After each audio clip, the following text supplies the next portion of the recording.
Bakit hindi na mapagpasensya mga tao? Hindi na bago ang kawalan ng pasensya. Palagi tayong makakita ng mga taong nauubusan ng pasensya kapag naiipit sa traffic o nakapila. Pansin nga natin, di ba, na mas mabilis maubos ang pasensya ng mga tao ngayon kaysa noon. Maraming tao ang hindi na mapagpasensya dahil sa teknolohiya. Binabago ng digital technology ang ating buhay. Dahil sa mga teknolohiyang yan, gustong-gusto nating magkaroon agad ng resulta ang mga bagay-bagay. Ano mang naisin natin, gusto nating makuha agad yun. Nang mabilis, mahusay, at ayon sa ating paraan. Kapag hindi nangyari yun, nadidismaya tayo at naiinis na senyales ng kawalan ng pasensya. Nakalimutan na nating maghinay-hinay lang at i-enjoy ang bawat sandali. Naniniwala ang ilan na bihira na lang ang gumagamit ng email at malapit na itong hindi gamitin. Bakit? Dahil ang mga taong nagpapadala ng email ay wala nang tiyagang maghintay ng ilang oras o kahit ilang minuto lang para sa sagot. At gaya ng pagsulat ng liham, ang email ay nangangailangan pa ng panimula at pangwakas na pagbati. Para sa marami, ang mga ito ay boring at ubos oras. Kaya mas pinipili nila instant messaging. Di na wala ng tiyaga ang mga tao na mag-type ng mga pagbati. Hindi na tinitingnan ng marami kung may mali sa naisulat nila. Kaya madalas na mga liham at email ay maraming mali at napupunta sa maling tao. Ang pagnanais na makuha agad ang gusto ay hindi lang nangyayari sa larangan ng digital communication. Parang nag-aapura na rin ang mga tao sa iba pang aspekto ng buhay. Halimbawa, minsan ba ang bilis mong magsalita? Kumain, magmaneho, o gumasto ng pera? Ang sandaling paghihintay na dumating ang elevator, mag-green ang ilaw trapiko, o magbukas ang computer, ay nakakainip na. Mahaling tao ang wala nang tiyagang magbasa ng mahahabang artikulo na naka-imprenta. Bakit? Dahil nasanay na silang mag-browse ng mabilis sa mga webpage. Ano pat puro blurb at bullet na lang ang binabasa at umaasang makita agad ang pangunahing punto. Bakit hindi na mapagpasensya ang mga tao? Kahit ang mga experts ay hindi alam ang lahat ng dahilan, pero tila matibay ang ebidensya na pwedeng maging problema ang kawalan ng pasensya. Tatalakayin natin ang ilang panganib sa pagiging hindi mapagpasensya at kung ano ang pwede mong gawin para maging mas mapagpasensya ka. Pwedeng maging problema ang kawalan ng pasensya. Panisipan ang eksenang ito. Isang lalaki ang nagmamaneho sa isang kalsada kung saan bawal mag-overtake. Katamtaman lang ang takbo ng babaeng nagmamaneho sa unahan niya. Para sa mainiping lalaki, parang napakabadal nito. Kaya binuntutan niya ito ng gusto. Nang maubusan na siya ng pasensya, pinaharurot niya ang kanyang sasakyan at nag-overtake sa babae. Nilabag niya ang batas trapiko. Ano pat isinapanganib mong kanilang buhay. Kumusta naman ang babaeng walang pasensya sa mga kaopisina na hindi niya kasyang talino o kasing bilis mong trabaho? O ang lalaking inip na inip sa pagdating ng elevator kaya pindot ng pindot sa call button? Nawawalan ka rin ba ng pasensya sa mga magulang mong matatanda na? O isa ka bang magulang na nawawalan agad ng pasensya sa maliliit mo anak? Madali ka bang mainis kapag nagkamali ang iba? Lahat tayo ay posibleng mawala ng pasensya paminsan-minsan. Pero kung nangyayari yun araw-araw, baka magdulot ito ng di magagandang resulta. Number 1, problema sa kalusugan. Ang kawalan ng pasensya ay kaugnay ng pagkadismaya, pagkairita, at maging ng galit. Ang gayong mga emosyon ay posibleng magpatindi ng stress level na makasasama naman sa ating kalusugan. Ang kawalan ng pasensya ay posibleng maging sanhi ng alta presyon, kahit sa mga kabataang adulto. May iba pa mga problema sa kalusugan na kaugnay ng kawalan ng pasensya. Ayon sa isang pag-aaral kamakailan, ito ay iniuugnay sa labis na katabaan. Natuklasan ng mga mananaliksik na ang mga taong mainipin ay mas malamang na maging sobrang taba kaysa sa mga taong marunong maghintay. Sa ilang lugar, makabibili ng murang pagkain sa mga fast food na restaurant anumang oras at gustong-gusto ito ng mga tao laging nag-aapura. Number 2, procrastination. Ang mga taong mainipin ay malamang na laging nagpapaliban ng kanilang gagawin. Posible kayang ipinagpapaliban nila mga trabaho matagal gawin dahil wala silang tiyadang tapusin ng mga yon. Ano man ang dahilan, ang tendensyang magpaliban-liban ay pwedeng makapinsala sa individual at sa ekonomiya ng bansa. Ang pagpapaliban-liban ay may masamang epekto sa pagtatrabaho at pwedeng malugi ng malaki ang mga tao dahil laging ipinagpapaliban ng mga mainipin ang trabaho sa opisina. Number 3. Pag-abuso sa alak at karahasan. Ang mga taong hindi mapagpasensya ay mas malamang na masangkot sa karahasang kaugnay ng paglalasing.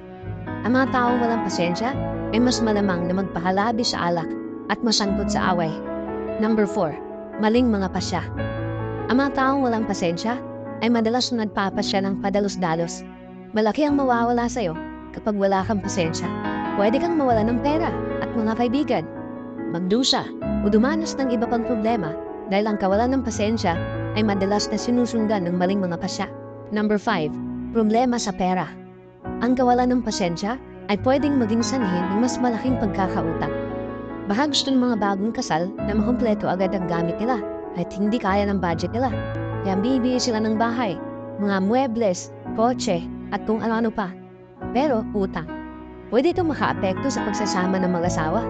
Ang mga bagong kasal na maraming utang ay hindi kasi nasaya ng mga mag-asawang walang utang o konti lang ang utang. Ang pagbagsak na ekonomiya kamakailan sa Estados Unidos ay isinisisi ng ilan sa kawalan ng pasensya. Ang kalagayan ng ekonomiya sa ngayon ay resulta ng labis na kawalan ng pasensya at sobrang kasakiman.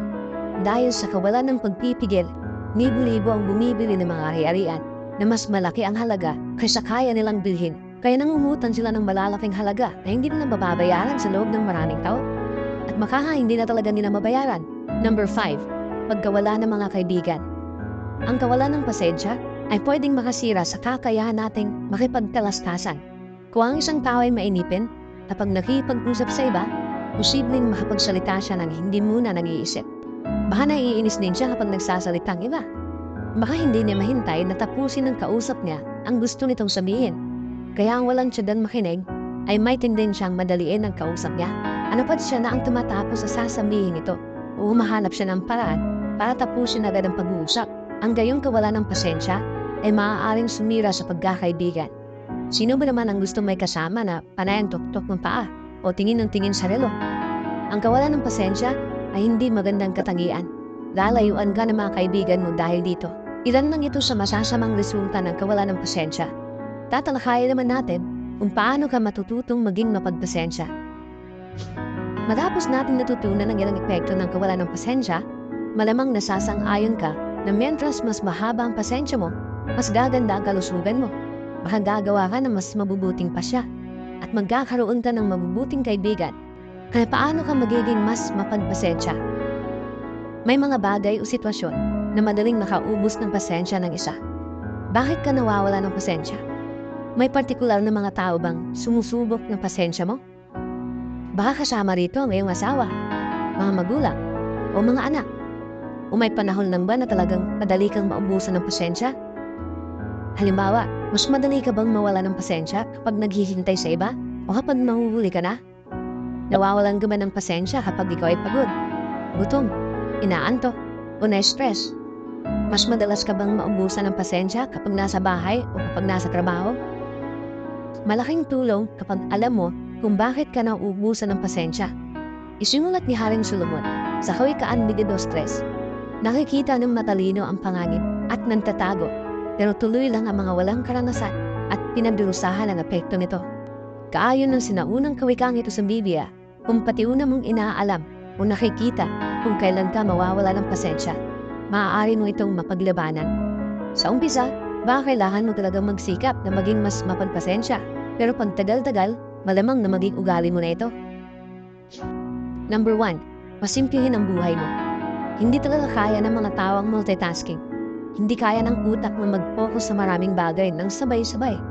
Sa paglipas ng panahon, sinisira ng multitasking ang kakayahan nating mag-focus ng gusto. At unti-unti rin itong sinisira ang mga katangian gaya ng pagpapasensya, pagtsatsaga at kakayahang magpasya at lumutas ng problema. Mahirap maging mapagpasensya kapag na-stress ka dahil sa dami ng iyong gagawin, pupuntahan at kakausapin. Ang unahin na, stress ang dahilan ng pagkaubos ng ating pasensya. Kaya maghinay-hinay lang. I-enjoy ang buhay.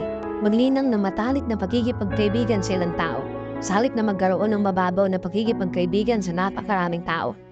I-budget ang iyong panahon at maging matalino sa pagpili ng mga prioridad. Iwasan ang mga libangan at gadget na umuubos ng panahon. Para mapasimple ang iyong buhay, baka kailangan mong suriin ang iyong pang-araw-araw na routine. Anong mga gawain ang pwede mong bawasan ng panahon o anong mga bagay na huwag na talagang gawin?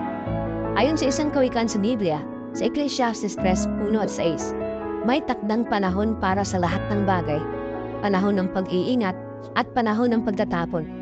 Baka ito na ang panahon na magbawas ka ng ilang gawaing umuubos ng oras para hindi ka ma-stress at mawala ng pasensya. Number 2, maging makatotohanan. Magkaroon ng makatotohanang pananaw sa buhay. Una sa lahat, tandaan na hindi laging nangyayari agad ang gusto nating mangyari. Tanggapin ang katotohanan na hindi laging mangyayari ang mga bagay-bagay ayon sa inaasahan mo. Ganyan ang pagpapasensya. Ikalawa, tandaan na hindi mo laging kontrolado ang sitwasyon. Isinulat ng matalinong haring si Solomon sa Ecclesiastes 9:11-12. Meron pa akong nakita sa ilalim ng araw. Hindi laging ang matulin ang nananalo sa takbuhan. Hindi laging ang malakas ang nananalo sa labanan. Hindi laging ang marunong ang may nakakain. Hindi laging ang matalino ang nagiging mayaman. At hindi laging ang may kaalaman ang nagtatagumpay. Dahil lahat sila ay naaapektuhan ng panahon at di inaasahang pangyayari dahil hindi alam ng tao kung kailan siya mamamatay. Sa halip na mawala ng pasensya dahil sa mga sitwasyong hindi mo kontrolado, tukuyin ang mga bagay na makukontrol mo. Halimbawa, sa halip na magalit dahil wala pang sasakyang inihintay mo, umisip ka ng ibang paraan para makarating sa pupuntahan mo. Mas mabuti pang maglakad ka na lang kaysa mawala ng pasensya at magnitnit sa galit. Kung kailangan mong maghintay, gamitin ang panahon sa makabuluhang bagay. Umbasa ka muna habang naghihintay o mag-lista ka ng mga gagawin mo. Sa totoo lang, walang gaanong naitutulong ang pag-aalala sa mga bagay na hindi mo kontrolado. Kaya naman sinasabi ng Biblia sa Lucas 12:25, sino sa inyo ang makapagpapahaba ng kahit konti sa buhay niya dahil sa pag-aalala? Number 3, maging malapit sa Diyos. Napatunayan ng marami na sa pagsunod ng mga simulain ng Biblia, naging mapagpasensya sila. Ayon sa Biblia, ang taong makadiyos ay mas mapagpasensya at nakapagpapakita ng iba pang mga katangian gaya ng pag-ibig, kagalakan, kapayapaan, kahinahunan, at pagpipigil sa sarili. Nangangako ang Biblia sa Filipos 4:6-7. Huwag kayong mag-alala sa anumang bagay. Sa halip, ipaalam ninyo sa Diyos ang lahat ng pakiusap ninyo sa pamamagitan ng panalangin at pagsusumamo na may kasamang pasasalamat. At ang kapayapaan ng Diyos na nakahihigit sa lahat ng kaisipan ang magbabantay sa inyong puso at isip sa pamamagitan ni Kristo Jesus.